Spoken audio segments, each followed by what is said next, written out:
La crise de 2012 a fortement augmenté le nombre des réfugiés maliens.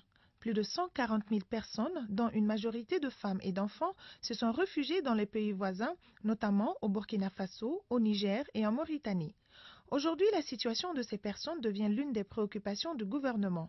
Beaucoup de partenaires ont tendu la main à notre pays pour améliorer les conditions de vie des personnes déplacées et réfugiées. Aujourd'hui, on commence avec une grande conférence où on a invité tous les joueurs, donc les organisations qui s'occupent sur le sol des réfugiés et personnes déplacées, aussi des représentants du Parlement, des partis politiques, la société civile, donc pour faire des recommandations. Sur cette base-là, on va faire des différentes actions. Ce seront des ateliers de capacitation, ce seront aussi du travail avec le Parlement pour mieux informer les populations par les parlementaires.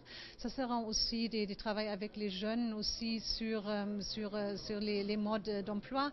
Comment est-ce qu'on peut créer des emplois dans les différentes régions. Le thème choisi pour cette rencontre est « Rôle et responsabilité des acteurs intervenant sur les questions relatives aux déplacés et réfugiés au Mali ». Le choix de ce thème montre l'implication de tous et de chacun.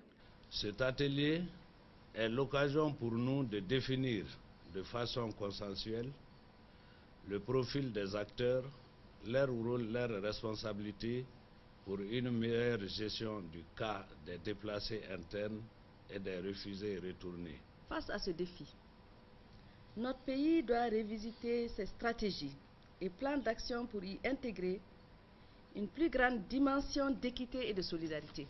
À cet égard, il y a lieu d'accorder une priorité aux couches vulnérables, comme les déplacés internes et les réfugiés, particulièrement les femmes et les enfants. Une implication de tous les acteurs est indispensable pour éviter une augmentation du nombre de réfugiés.